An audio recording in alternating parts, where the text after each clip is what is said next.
Okay, great. So, good day, good morning, good afternoon, good evening from wherever you might be joining us now. Okay, I think so. Good morning, Lalo, Mary, Shayo on the call right now.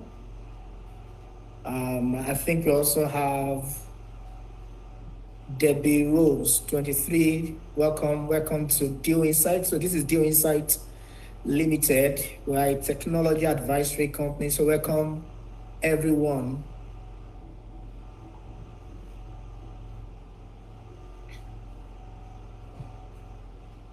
All right. So this is 11 a.m. already. So we would like to just get started. So my name is Femi Elufidia. Can we all hear me, please? Can we confirm you can hear me, Debbie, Lalo, Mary, Shayo, Joy, if you are there? Can we all confirm you can hear me clearly? Okay, great. So Michael, you can hear me? Absolutely.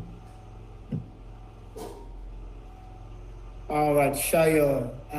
On the Facebook Live, are we also live now? Can you also hear clearly from the Facebook Live? We're also live on Facebook. If you are joining us, you can share the link on Facebook to be part of this webinar. It's going to be worth your time. So, Shayo, can you confirm that we are live also on Facebook and they can hear us clearly? Yes, You can give me Femi, a we are thumbs live up. on Facebook and they can hear us clearly. All right, great. So Femi Elufidia is my name. I'm a senior partner at Deal Insight Limited. We're a technology advisory company. And then we'd like to specially welcome everyone connecting with us, joining us on this webinar. Some are here in the Zoom room, and some will probably be watching us live on Facebook. And peradventure, you're still going to be watching this webinar. By the time we are done today, we can still probably still have it on our live on our feed.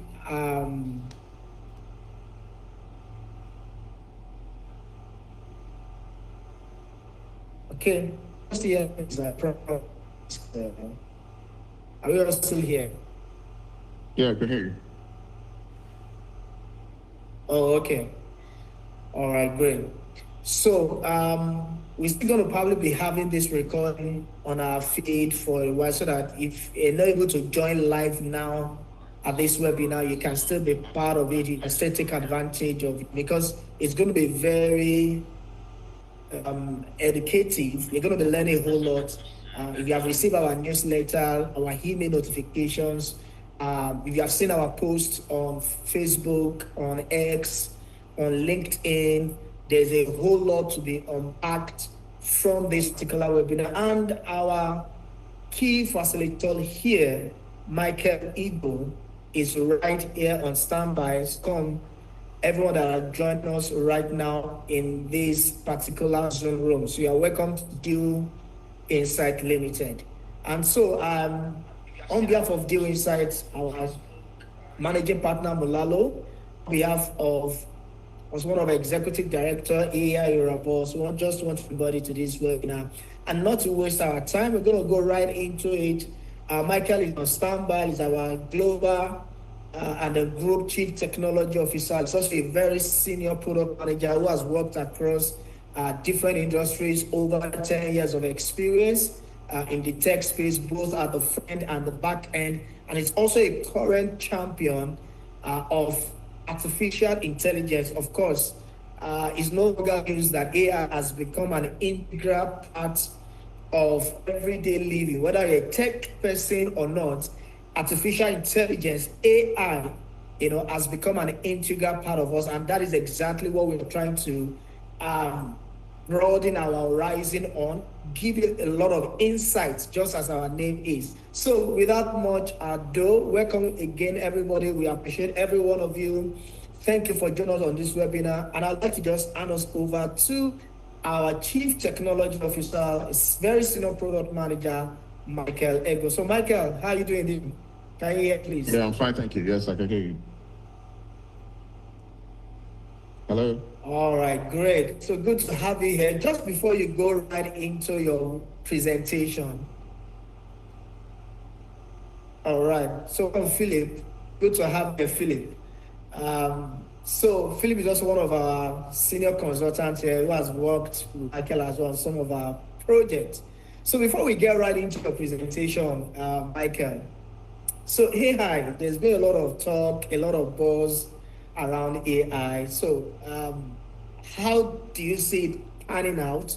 There's this conversation around singular artificial intelligence. There's a lot of forecasts. There's a lot of futurists said, oh yeah, there's going to be some singularity. I know this probably will be a topic for a later time, but artificial intelligence in Africa, out of Europe, and what have you. How is it pan out? Are we really there yet? Where are we? Are we still scratching the surface and what have you? So let's have your thought before you go right into your presentation, Michael. Okay, yeah. So I think what you're talking about when you talk about singularity is AGI, artificial general intelligence. That's the ability for an AI model to be able to think on its own, process on its own, achieve long-term tasks you give it. So for example, you can have an AI that is a receptionist taking your calls and can intelligently understand you, understand the company's details, and just on its own perform things like a human being would. Are we there yet? In some things, we are very advanced. We're very far away. A lot of tools that work well, and take note of that well, require a lot of human input right now, and all supervision. So while there are some things that can do things on their own, we're still in very early stages, yeah.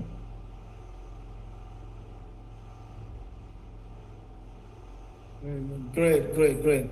All right, so we're looking forward to your presentation. And by the way, for everyone joining us either live on Facebook or you're live here in the Zoom room, if you're able to stay through, if you are very much part of this webinar, we're going to be offering us a free artificial intelligence readiness check for your organization. And this is for corporate organizations. We're going to be doing that for a free artificial intelligence diagnostics of your organization. Are you AI ready? I'm sure you'll be hearing a lot of buzz. And some are still wondering, this AI, how is it going to work out and all of that? So part of what we have decided to offer everyone participating in this webinar is for our Deal Insight Limited. We're going to be offering any organization that is part of this meeting, that is part of this webinar, a free AI readiness check. So you want to do it to stay through, stay put, enjoy, relax, and you will definitely have a great time here. So Michael, over to you for your presentation. It's going to be very practical. I know it's going to be hands-on. So yeah, over to you, Michael. Thank you. All right, thank you for that introduction. So I'm going to be talking with the slides, but most especially, I just want to talk about what the topic is, what long-term AI is, and why, companies need long-term AI. Thanks, Femi, for the initial question, because that is an area that we're going to dive into first of all. Where is the world right now? What is the world trying to do? We hear a lot of buzzwords around AI this, AI that, and AI is going to steal people's jobs, and that's another conversation. AI is going to make us work smarter. But the truth is, AI is here to stay one way or the other. And either it's improving your job, or it's making your life better. It's going to affect every single sector. Like I said earlier on when Femi asked the question, the direction really is to achieve AGI, and that's called artificial general intelligence, where the AI is able to autonomously just do things without a lot of supervision. And that's where the world is trying to get to. And memory, so what we call AI agentic memory, is going to play a huge, very huge role in all of that, in that grand scheme. So I'll give a practical example. Let's say you go to the hospital and you now have an AI system that understands your symptoms. It understands your medical history. It also understands, has seen thousands of symptoms and what led to those symptoms. Because the AI tool, whether that's a chatbot or a tool, has a lot of data to work with, it can then predict while you're just chatting with it. It can then predict, what are the possible solutions and all of that. It could also be used in places like customer service, for example, where you have a bot that truly both understands the business, but understands the customer too as well, and can bridge and find solutions easier. In order to achieve very smart systems, most LLMs have something called a context window. And that's very important for our conversation throughout, because I want you to have a visual view, although we'll do a demo later that shows how memory works. But when I talk to a lot of people, first of all, they mistake memory for context window. And while these things work hand in hand together, they're not quite the same. And I want to differentiate that. So for example, when you're chatting with an AI bot, let's say on ChatGPT, for example, every AI model has a context window. So some have 128K, some have 200,000, some have 1 million. So what that means is, how much data can I send to this AI? So think of tokens like words. So for example, if we say, although it's not exactly accurate, if we say 1 million words, we could say 1 million words is a million tokens. It's not quite accurate, but just for the sake of this presentation, let's just use that. Which means I can send them 1 million words. Maybe that's 500 pages or 200 pages of text. And I can send that to the LLM, and it can, it would understand everything I've said just for that session. So during the early days, what a lot of people used to do is, when you build all these chatbots, it would only retain information in that session, which means that as you're chatting with the bot early on, maybe you sent 2,000 words, you sent 3,000 words, but every time you're going back to the LLM, it's beginning to fill up. The capacity is filling up. So think of it like a tank, right? While you're conversing with people, you're giving it information. And the more you go back, that information is just piling up and piling up and piling up. Then came a major problem, or a bottleneck that we started to discover with LLMs, which is hallucinating. With LLMs, the more information you give it, and even human beings were like that too as well. If you overload us with information, we try to structure things, and we find it really hard when the information isn't given to us in a structured manner. So AI chatbots to have that same problem too as well, and they find it hard when you process too much information, which is why agentic memory has now come into play. To keep it very simple, agentic memory, there are different types of memories, and this mimics how we handle things too, as well as human beings. How do we store memory? How do we think of memory? So, for example, I'll give a very simple example of how the AI memory system would work. For example, let's say you give an AI a book, and you have a memory system inbuilt, or something called a RAG, but I won't go in deep into that. When you ask it information, the memory system goes, first of all, before even going to the LLM, goes to retrieve that information you've asked of it, gets the exact information. So for the sake of this demo, I would say a Harry Potter book, for example. You paste Harry Potter Chamber of Secrets into ChatGPT, and it then extracts that entire information and stores it and stores the entire data. Once you store that data and you ask for information, it's no longer just passing the entire book to the LLM. It's going to retrieve the exact data, such as who was Harry Potter's parents before they died, or who killed Harry Potter's parents. So it goes in and retrieves the exact information, and then sends that information to the LLM, and it now thinks about it. There are many benefits of this, because now not only are you getting faster responses from the AI, because you were able to retrieve the exact information because you have a memory system, and it's much more intelligent, but the AI is able to reason with the exact data that you need. because now you've been able to quickly and accurately retrieve the information based on what you asked, and you're not passing the entire book into it. So there are different types of memory systems that we as human beings, pass to the AI. And while you're conversing with the AI, if the memory system is built properly, there will be, although there's more than this, but there will be at least 5 major memory systems that are compulsory if you want to have a good system.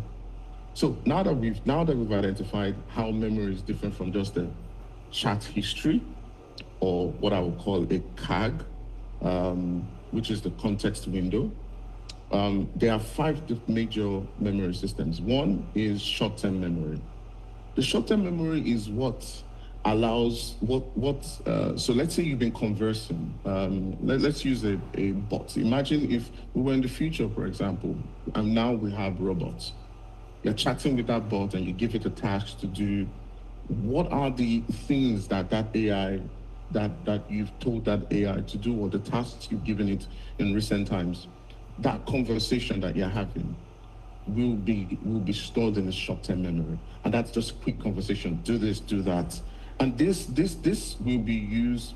So the memories from short-term memories will later on become long-term memories, right? Because you'll be extracting a lot of personal information, a lot of your preferences, and all of that eventually. The next one is the most important one.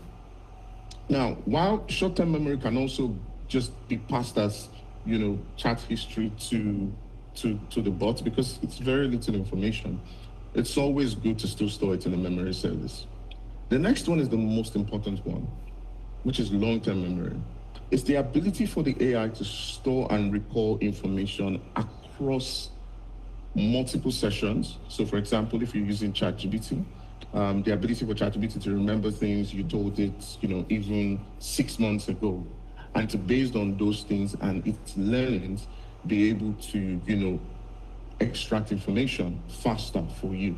So especially, this is good where, for example, you ask it for an equation that it has solved for you before in the past already, or some information you told it and you want to retrieve that information, or it knows your preferences, your best color and things like that. So when you're then trying to design something, or you tell it to design something, it would pick those preferences.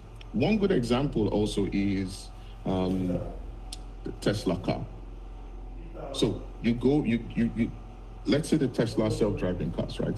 You go into your Tesla and you say, take me home. Take me home. Take me home. The car knows there's so many things that the memory service will do there for you. One, it knows where home is, right? It knows where your former home was and where your new home is, right? Because you're changing your address. It knows the best route to take you home, because every single day while it's driving you, it knows where, for example, there is traffic on some, particular routes. So for example, you're going home at 7 o'clock and there's always traffic on Third Mainland Bridge, and it says, okay, I'm going to, follow this other bridge at this particular point in time. These are the examples of how the memory service will continue to help you learn, because it's storing GPS coordinates. It's storing, where your home is. It's, you can tell it things like, play me my favorite music. It knows what your favorite music too is also as well. So the memory service is a way for it to gain sort of an extra level of intelligence. While AI models are intelligent, they are not personalized to you. So that's where the memory service now becomes, that's where the AI model now becomes intelligent for you. While GPT-4 or 5 now, which is the latest one, it can do so many things. It's just general. It just knows general information. It doesn't know you, doesn't know what you like, it doesn't know your best food and other things like that. But to make it personalized to your company, to your own things, that's where you then need long-term memory, and that's what it's about. But there's so much about how we achieve that. Another thing too it does remember too is episodic memory.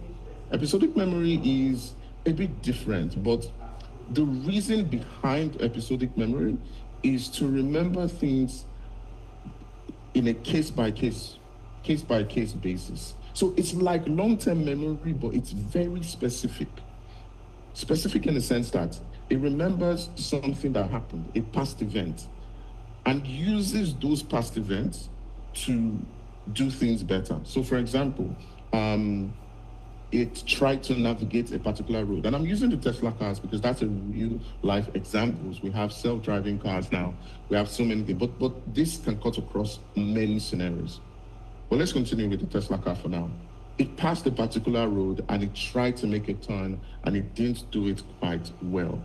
It would remember that the next time. And when it succeeds at doing something, it would remember how and learn lessons from that. So not only does it remember things, it tries to remember episodes and events and how it got better at doing certain things. So for example, you're chatting with ChatGPT and you tell it to solve an equation for you and it comes back, you say, no, this is not quite right.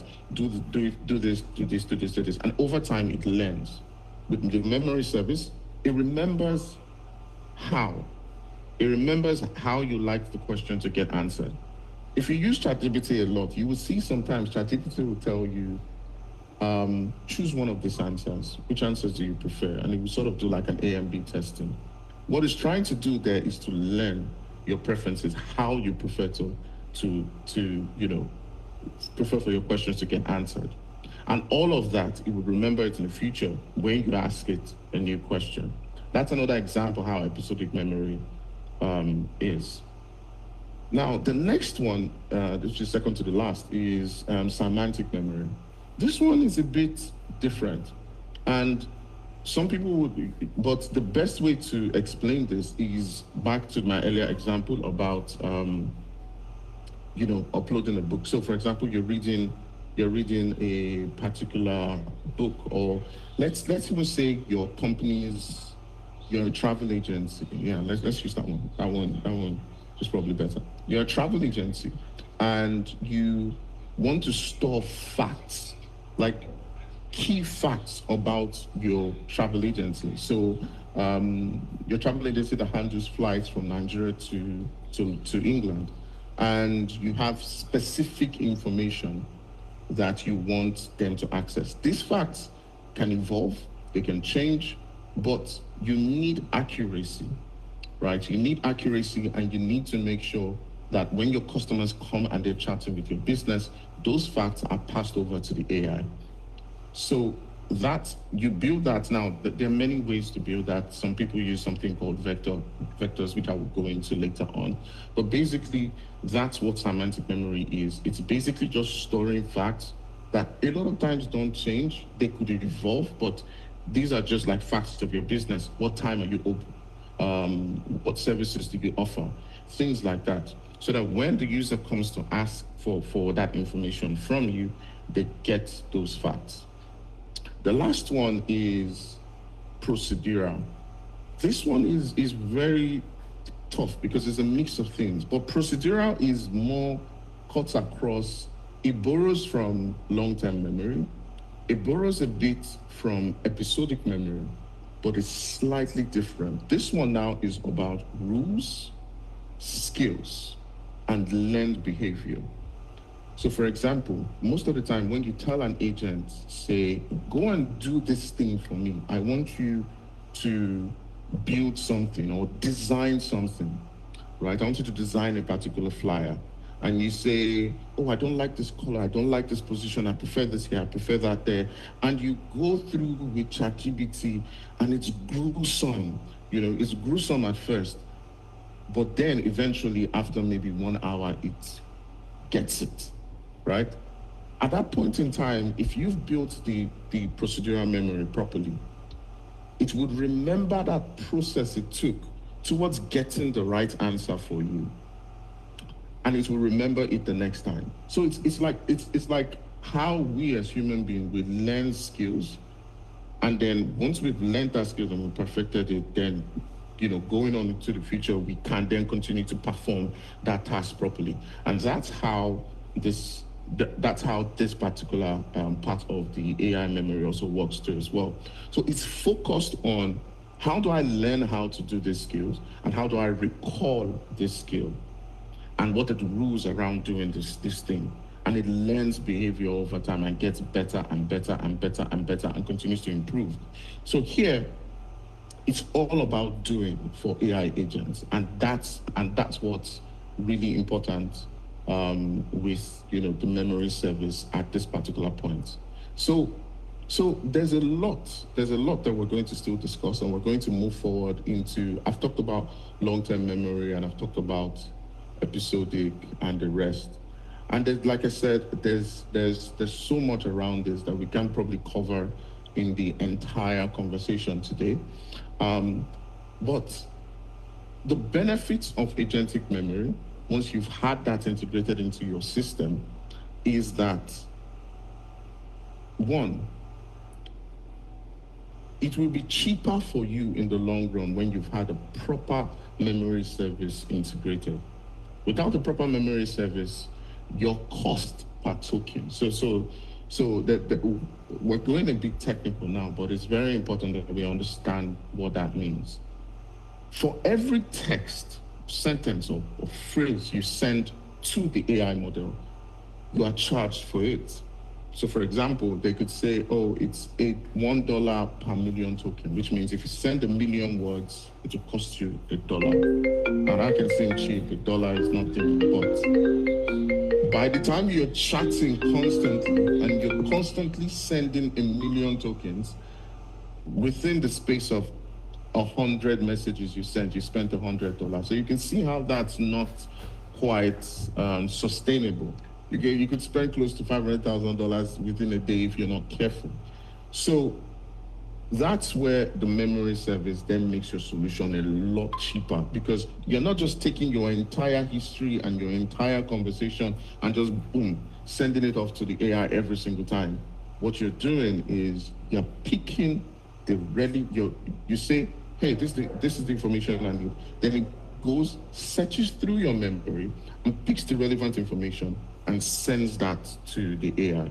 So every time the AI goes, let's say your chat history has grown into, let's say, 500,000 words at this point.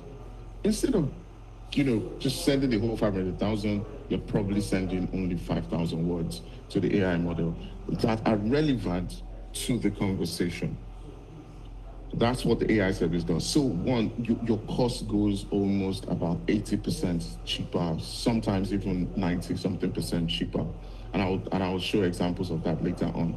Another thing is your model becomes a lot smarter. Now, we talked about context window earlier on, that most models, even the best models right now, like the Gemini 2.5 by Google or Claude by Anthropic, or even by OpenAI, which owns ChatGPT, GPT-5, all of them are around highest a million tokens. I know there's some that are a bit more, but pretty much the standard, the most popular ones are 1 million tokens maximum.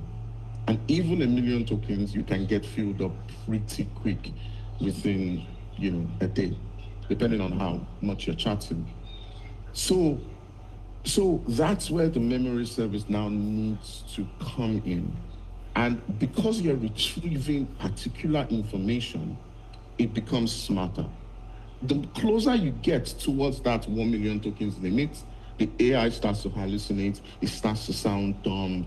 And you probably experienced this in the early days with ChatGPT, where sometimes back in the day when you're chatting with ChatGPT, after a long chat, things will start to feel like it's slow and it's dragging.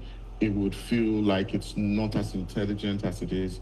Now with them, although their memory service, the particular memory service they use is not quite the greatest yet, but still, they've implemented something at least.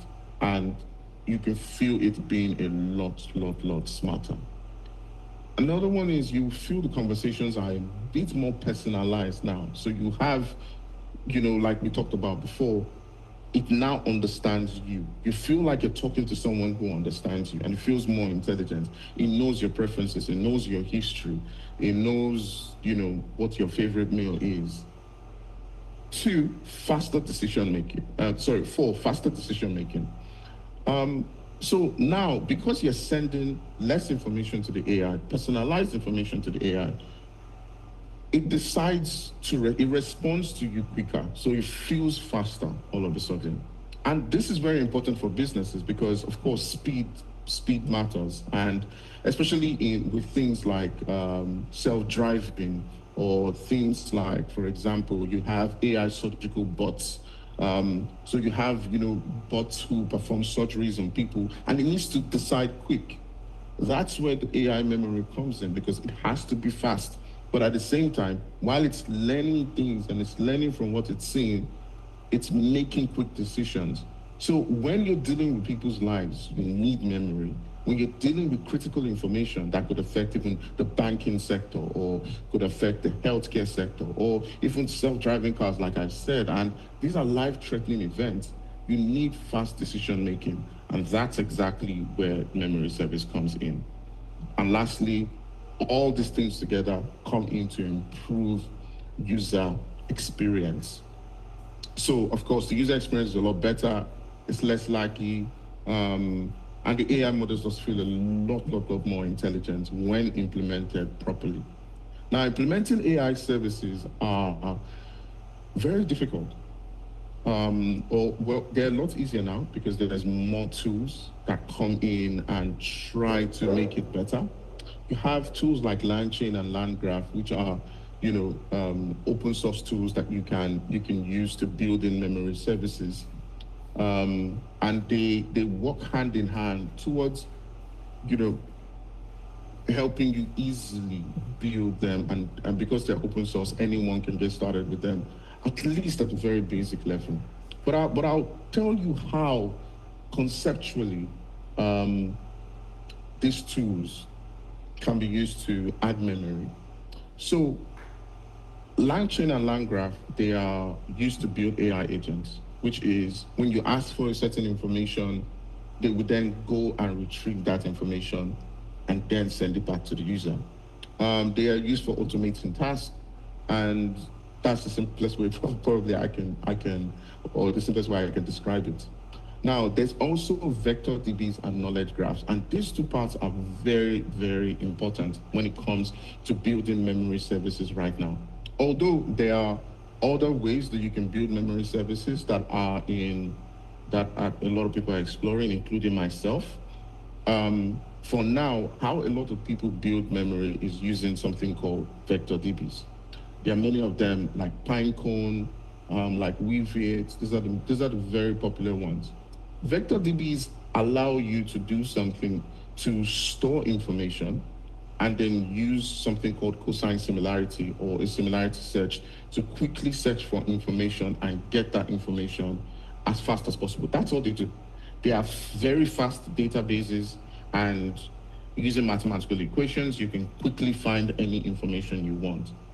But the problem with vector DBs is like, the best way I can describe it in my head is like you have a book and you tear that book, all the pages, and you put them on the floor. You lay them down on the floor.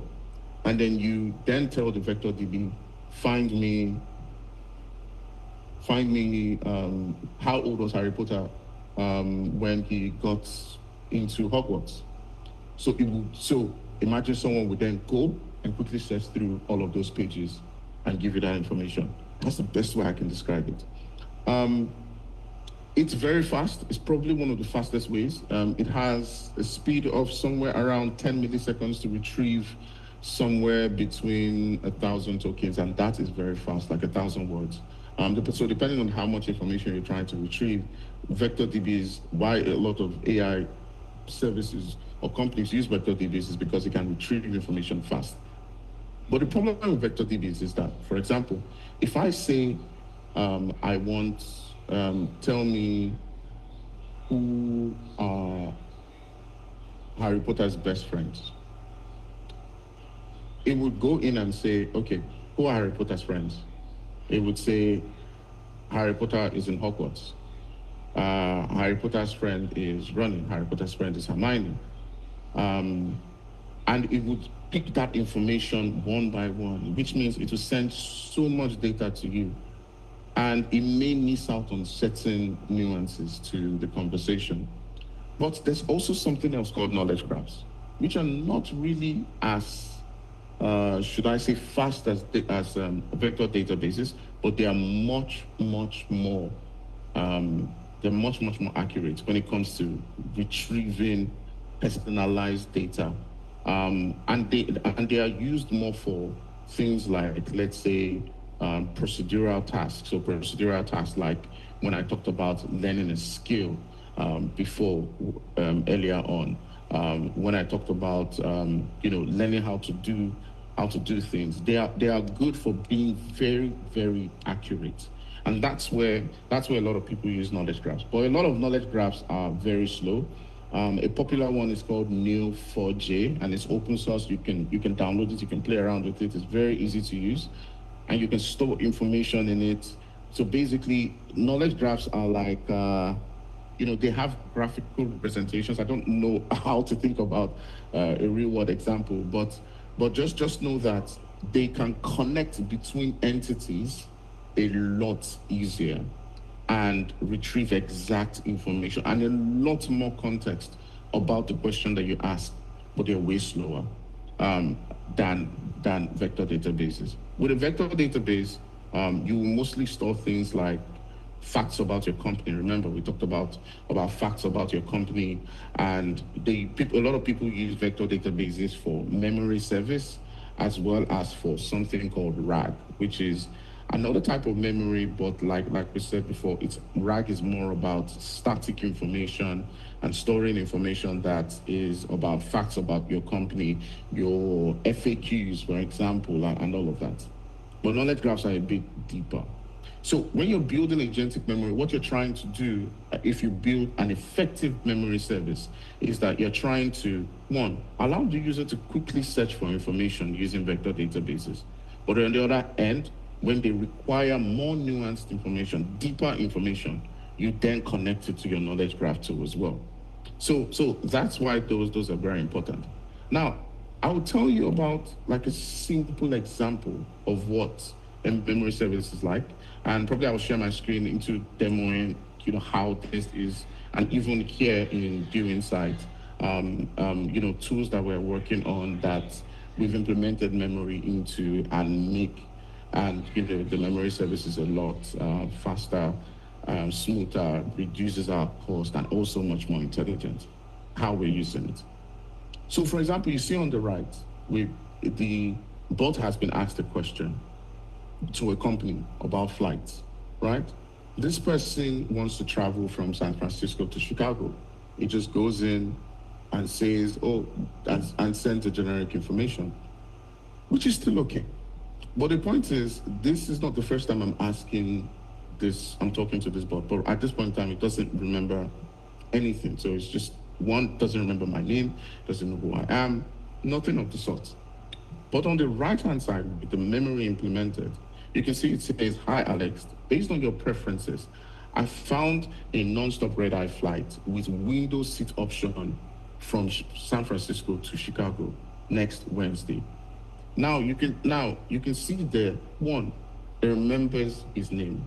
Two, it knows that he prefers a window seat option because he said it in the past. He has had conversations, he's asked about his seat preference. Meanwhile, on the left, it's saying, "Let me know what your seat preference is." So not only would you have less of a conversation now, two, you would use way less tokens, right, as those conversations go on. So I'm not sure how much time I have left. Femi, how much time do I have left?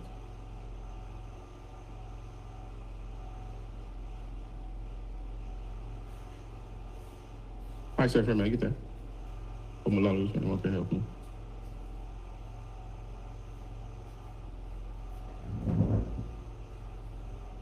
Michael, good morning, everyone. Yes, we're still here. You still have about 30 minutes. 30 minutes. Okay, great. So we can go into showing and talking about. So I will go now into sharing my own screen.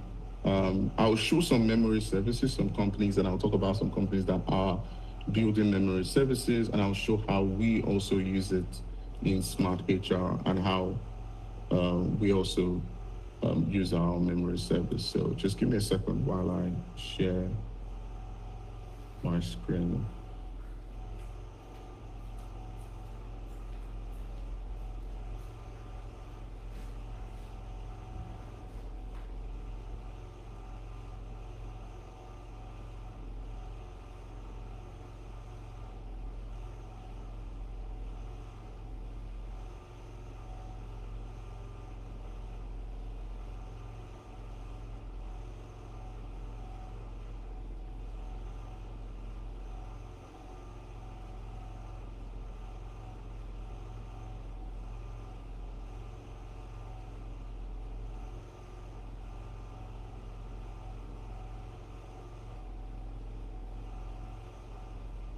Yeah, hi, can you see my screen? Okay, I think you can, but great if you can confirm. Yes, we can see your screen. It is visible. We can see it. Okay, great. Sorry, something was blocking my screen. Okay, so here is one of the, I would say that they are probably the top AI memory service out there. They are open source and probably some of the easiest to use. And they have two major products. So one is helping developers like me add memory service that is self-improving into my integration. But they do have their downsides, which I'm also working on too as well on a personal level, and I'll talk about that. But this animation right here, if you can see it clearly, I'll try and zoom in a little bit, describes very well how the AI service works. So you can see this person is just chatting on the left with the AI, right? And it says noted. And you can see while it's doing that, it's storing the memories, right, on the other side. So you can see here he said, I prefer the aisle seat when flying along. So he's chatting with the travel agent, right? And the travel agent is helping him book. But as he's doing that, it's storing memories. So the memory service is working hand in hand. So it's not just but it's storing information. And we can assume that this is a travel agent and it's storing, details about that particular user. But it's not just about storing the text, go and store the text in a table. No, it's about understanding and analyzing. Is this a simple personal memory, right? Or is this something that is procedural? Or is this something that is, an episodic memory? So it will understand where would I put or categorize, what would I categorize this memory as? And when I'm retrieving, is this relevant information to retrieve? So this is great for developers, and you can see one of the situations like I've talked about today is travel agency, but it is useful in every single aspect of building AI tools. One of the other things that they have done, sorry, my screen just blanked out. Not too sure what just happened. Sorry, give me a second. I need to mute this tab. Sorry, they're playing a YouTube video. One other thing that they have done with this memory service, which is also useful, and I implore you to try it out, is something they call open memory. So with open memory, it doesn't matter where your memory is stored. So whether you use ChatGPT or you use Claude or you use Google Gemini, you can basically connect all of them under one brain, for example. And they all work together hand in hand, and you can install it as an extension, and you can basically move the memory. So you can start a conversation on ChatGPT and then move from ChatGPT to Gemini and all of that stuff. So you can see the AI model doesn't become the consciousness. The memory itself is where the consciousness is, and that's what this is about. So that's another nice use case that they came up with. So in order to, like I mentioned, we in Due Insights, one of the things that we are doing is we've integrated it with our HR tool that we are building. And we use it in several different places. One, we use it for our AI chatbot, which we're building here to really understand candidates, to have an intelligent conversation with candidates and all of that. And it learns over time from the user's preferences. It knows your name, it knows a lot of information. So this is a HR platform that we are building that's going to help recruiters. And the AI model intelligently always remembers the preferences when you're creating jobs. For example, it knows the best way to, craft job descriptions based on your preferences, based on the actions you've taken in the past too as well. So those are the things that we are doing towards making our solution a lot smarter and continuing to evolve over time. So another thing that we are doing is also building our own memory service. Although this is still, in beta, it's still some months from now. But what the memory services is very similar to the Mem0, which you had seen before. But there's a major downside towards the memory services that exist today. The memory services that exist today are mostly, like I mentioned before, vectors and knowledge graphs. But we have now decided, look, that poses a major problem, because when I want to search for information, I first of all go to the vector DB, and then when I want deeper information, I would then go to the knowledge graph. It creates latency from moving from one system to the next. So what I'm trying to do with RMN is build one system, a system that would have both the characteristics of both a vector as well as a knowledge graph. So the simplest way to put it is a knowledge graph, which is deep knowledge, but with the fast search that the vector storages have. We're building that with something called fast Fourier transform. And the simplest way to describe that is it behaves like sound waves. And informations are stored in, waves, and, they're stored on your hard drive, and they move from your RAM to your local disk, and then for long-term memory, it's also then stored, on your disk. So think of it like we're building our own new database. And the benefit of using FFT is that the speed is a lot faster than most systems are. So we're building our own, memory service right from scratch. It's not going to be a vector DB, neither is it a knowledge graph. It is specifically, so with vector DBs and knowledge graphs, it's like you're trying to customize the system to fit into something, but this is built ground up as a memory service from scratch. It's built purposely for this. So it's going to be a DB that is to make memory services a lot fast. And we're still in very early stages. We're still testing things out, but we've been able to integrate it and even just show, what it's like. So if I tell this guy, this is simple demo. Hi, my name is Michael. It might talk back to me, but let me see. Okay, I'm just going to mute the tab just for this. I like Amala. I do. I really do. Okay, so it's made the mental note. Okay, so I ask it again. I'm sorry, let's just scroll down. Ask it again. What is my favorite food?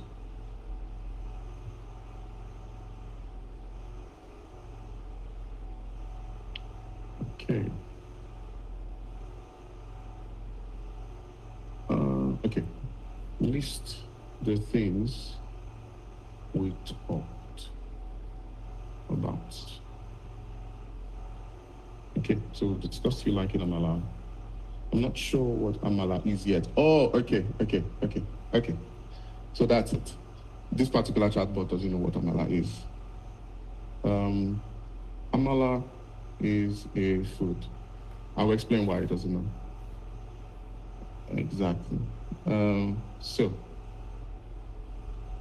it's my favorite food. And I like eating it in the evening.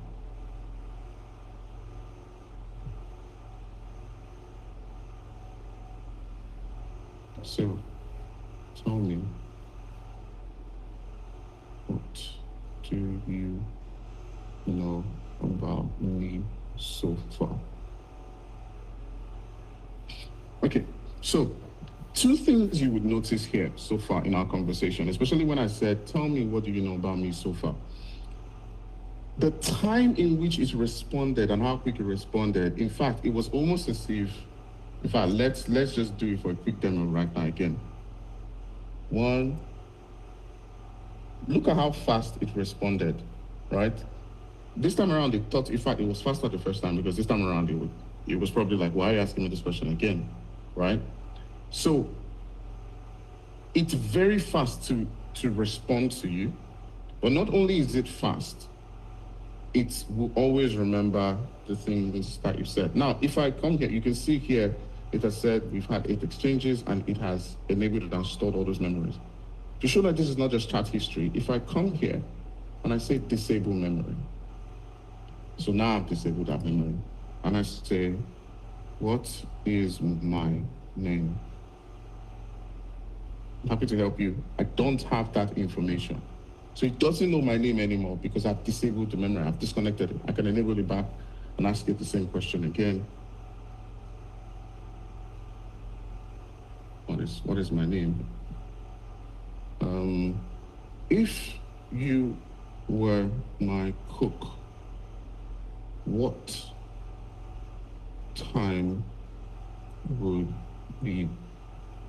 you serve me my favorite meal? Okay. And this is probably not the most intelligent model because I'm using a free one. So quick, I'll be happy to serve your favorite meal. Yeah. What time? Okay, I serve you your meal around 7. Nice evening to sit down and enjoy your favorite dish. So you can see here, because I've said before, I like eating it in the evenings, it has decided that it would serve me amala in the evenings and nighttime to sit down and enjoy my favorite dish. Let me ask it why. I choose amala because you mentioned you especially enjoy eating amala in the evening. It's nice and a relaxed time to sit down and enjoy a delicious meal.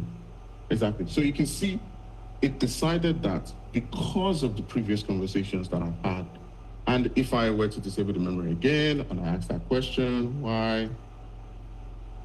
It would just totally lose, maybe we won't clarity, it would just lose all that information. Now, one thing to note is this particular model I'm using is probably a very old model. It is probably one of the dumbest models. I'm not even using anything new or something that is extremely intelligent. And you can research on it, Llama 3. This is very old. We're in Llama 4 now. So this is like using ChatGPT 3, right? From 3 years ago. And even with an old model that is not so smart, I mean, trust me, if I plug this into GPT-5, you will experience it way better.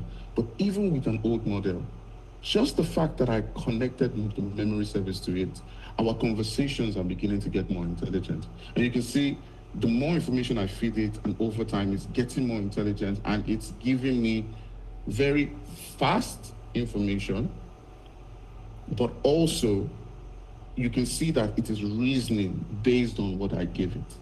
And every decision I give it now is now based on my preferences. And when I ask it why, it can tell me why.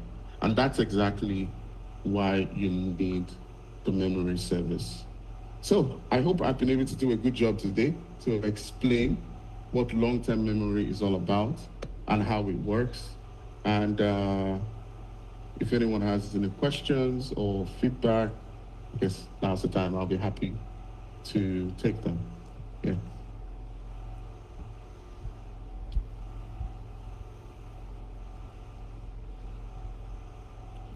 All right, Malalo, Philip.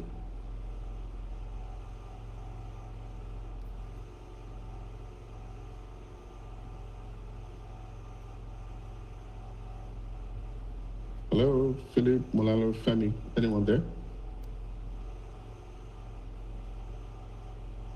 We're here. Sorry, it was taking No a problem. on mute. All right. problem. Thank you so much, Michael. I just want to check. Femi, are you still there? Okay, maybe Femi's just having a bit of challenges on his side. Michael, just wanted to firstly just say thank you so much for this. This was very, very informative and very educational. But I still just want to check if there's any questions from anyone or any comments. Okay. I don't have the Facebook link, so I can't see the questions on that side. But if there are any, if you pass it over to me, I'll be Great. happy to answer. Great. Let me ask. I'm sorry. Yes, please go ahead. Yeah, I have a question.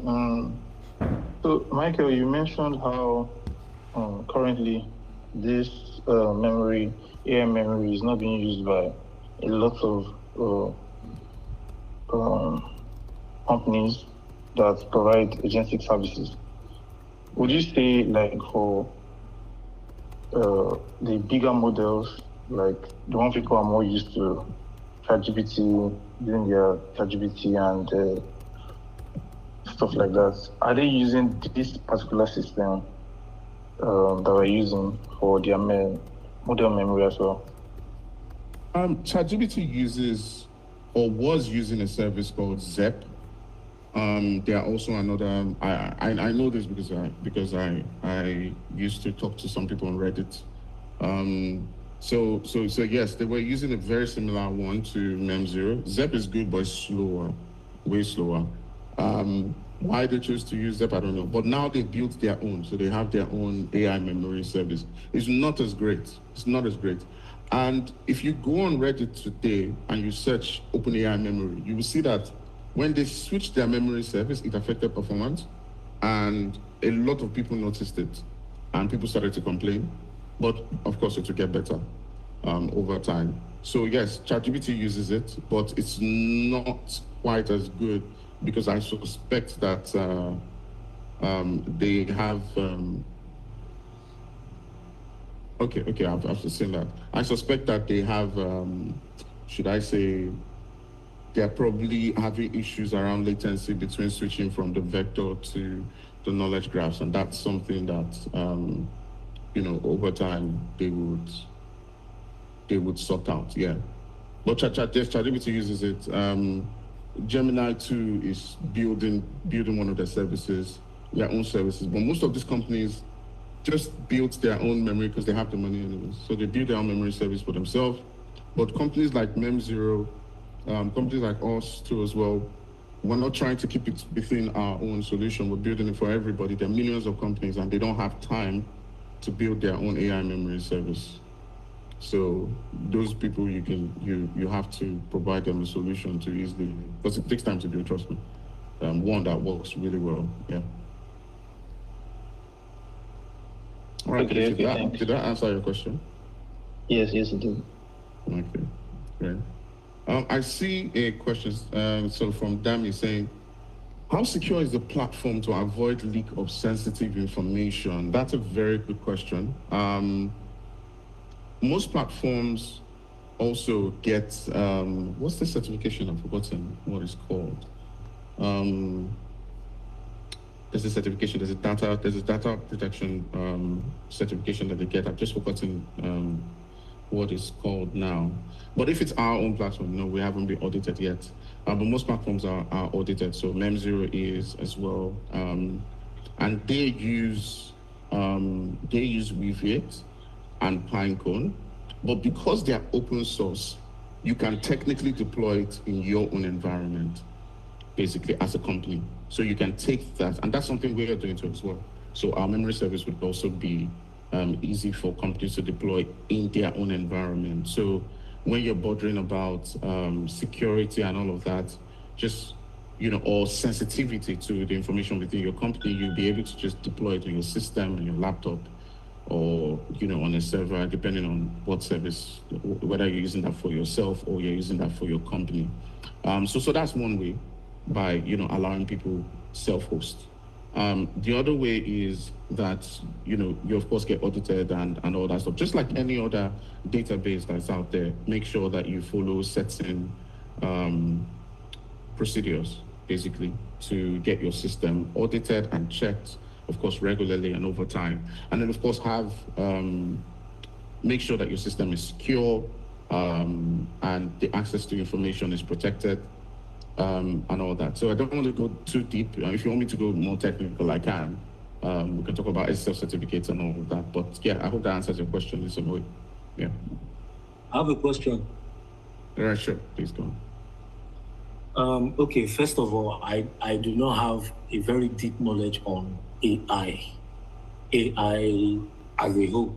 But I was making a research, then I came across Langflow, and I read like Langflow can be used to build AI applications. Like it's just like a click and drop kind of thing to build AI application without using any programming languages. So I started thinking that, so instead of using the normal programming languages that we use, like what you guys use to build this AI application, so why not just use one of these? Like if this Langflow, for example,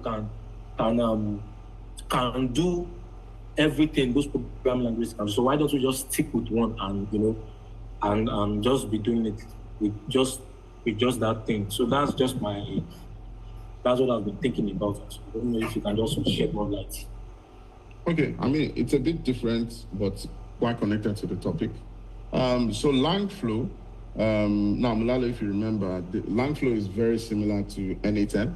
Malala, if you remember, NA10. We had in our last discussion, webinar. So these tools are used for building automated workflows. And some of those automated workflows can even be things like building websites or building backends and all that. So it can do some programming things to a certain level, but they're mostly for just building automations or AI automations. And they can do a lot of AI automations. If you learn them properly, while some can be more technical than the others, there are plenty. Langflow is probably not the most popular one for me. The most popular ones are NA10, and there's another one that's quite popular too as well. Zapier. If you know about Zapier, is very popular. They've been there for many, many years, more than 10 years. Those tools are just used to create automation. So automations like, for example, think of a simple one. You give it a list, right, on Excel of 1,000 CEOs in companies, and you're a sales representative, and you want to send every single one of those people emails. But you also want the AI model to do research on the companies. So let's say, okay, let me say HR managers, for example, HR managers of the company, and you want to do research on all of them, and you want to make sure that it goes in and it searches through their website and knows which jobs they are recruiting for, and you want to send them a personalized email saying that your website can help them recruit better or do something. Or let's say you have a pool of candidates and you want to offer those candidates to them. Those systems can create that automation for you so that you don't have to send those emails manually one by one. Memory can be used in there too as well. And they're very good without having programming knowledge to build that automation easily. So yeah, that's basically what Langflow is used for in some sense. Yeah. I hope that explains it.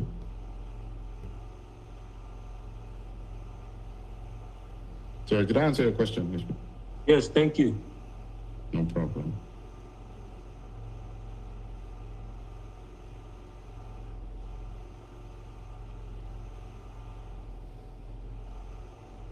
Okay, any other questions? Okay, so I have a quick question. Okay. So why do you think a lot of companies, especially big companies in Africa, are not using this kind of memory services? Is it like a situation where they don't know, like there's something better, or like why do you think that there are not more companies that like on this? So yes, it's a bunch of things. It's one, some of them don't even know. Because we're still in territories that are still experimental. So you have to be in that field to really understand how to build intelligent tools. So most people I've seen just send in the chat history into the chatbot for a lot of people. But over time, people will continue to understand. The word will continue to get spread, and people would learn and understand why their AI bots or their AI services need more intelligence, and would understand that it's going to even save them cost to implement memory services. So it's just information that if you look at papers that are out there or blogs that are talking about agentic tools, you'd have to go to IBM to really read it and really truly understand. When I started learning, it's very difficult to find information. So it's conversations like we're having now, putting them up on YouTube, learning, trying to really understand while you're building things. That's when you then start to discover, oh, okay, this is what memory services can do. But it's new territory, so that's why a lot of people aren't really involved. And to even further portray of the Nigeria thing and West Africa too as well. AI services are very expensive. So a lot of companies are still adopting little by little. And the question for them is, why would I use this? Why would I integrate? Why would I add AI into my tool? What benefit would I get? So they're slowly beginning to understand that, okay, this is something that not only saves me money, but makes me more efficient, makes me better, improves my daily life and improves my daily work. So it improves the lives of HR who's trying to recruit better, improves the lives of salespeople who are trying to get more customers and all that stuff. So the more they understand and they see people using it, the more they would adopt. And while they're adopting and they want to integrate, they will keep learning, and this is one of the things that they will learn along the way. But for now, it's just because things are still new. Yeah. Okay, thanks. That makes sense. No problem. All right, any other question? And then I think Mulalo, I'll just hand over to you. Great. Thanks, Michael. And it's good to hear this question. So it's nice to see that it's a very nice interactive session. Any other questions? Shayo, I know you're keeping an eye on Facebook. Anything coming through from Facebook? Yeah, Mulalo. No question from Facebook for now. So if anything pops up, I'll definitely drop it on the comment section. Okay, great. Thank you. All right. Michael, was there anything else that you still wanted to take us through, or we've now then reached the end from your side? I think we've reached the end. I think we've just crossed over 1 hour. I think we're good. Yeah. I think we're fine. Okay, perfect. Thank you. I don't know if Joy is still on the call. I'm trying to enable my video, but I'm getting an error that it must be enabled. I must be given rights by the host. So Joy, please, if you can just enable me to be able to start my video, that would be great. Okay, so then without keeping everyone for too long on the call, I just wanted to say a very, very big thank you, Michael. This has been, again, a very informative and an educational session. To all of our attendees, please look out for that AI readiness assessment that we said whoever is coming to attend will receive it. So look out on your emails. You will be receiving that during the course of the day. And yeah, so this is one of our very first webinars that we are running. So please be on the lookout for more to come. Our next one will be in October. So very soon we'll be posting on our various social media platforms what the topics will be and who the speakers will be in that next webinar. And I really hope everyone enjoyed it. I found it very insightful and very informative. There's a whole lot of things that I learned today that I did not even know. I didn't know that AI hallucinates. I was like, I thought it's only us humans that hallucinate. So good learnings. Really enjoyed it. I think then without wasting any more time, I just also want to thank our organizers behind the scenes that have worked tirelessly to put all of this together. Shayo, Mary, Joy, Femi, I hope I did not leave anyone out. Well done. Thank you so much for, all the work that has gone through this. I'm seeing that there's something coming in on the chat. Okay, great. Thank you, Philip. I see the comments there. Yeah, so just a very big well done. And thank you to the team who's also just been working and getting us to this point. I think I've covered everything else. So we'll see everyone in the next webinar that we host. Look out across our social media platforms. We'll soon be posting about what the next webinar will be about. Thank you all. Before we round up, someone is asking on the comments section if they'll be able to get the slides from the webinar. Yeah, we'll share it across. Yeah. Yes, we will share it across. We'll do that. All right. Thanks, Shayo. Thank you, Michael. Anything else, Shayo, that's coming through before we then close? That'll be all. Thank you so much, Michael, Mulalo, Femi, and everyone that has joined the webinar and everyone that has made the webinar come to life. Thank you so much, and that'll be all for me. All right, great. Thank you so much, everyone. Have a good day further. Bye.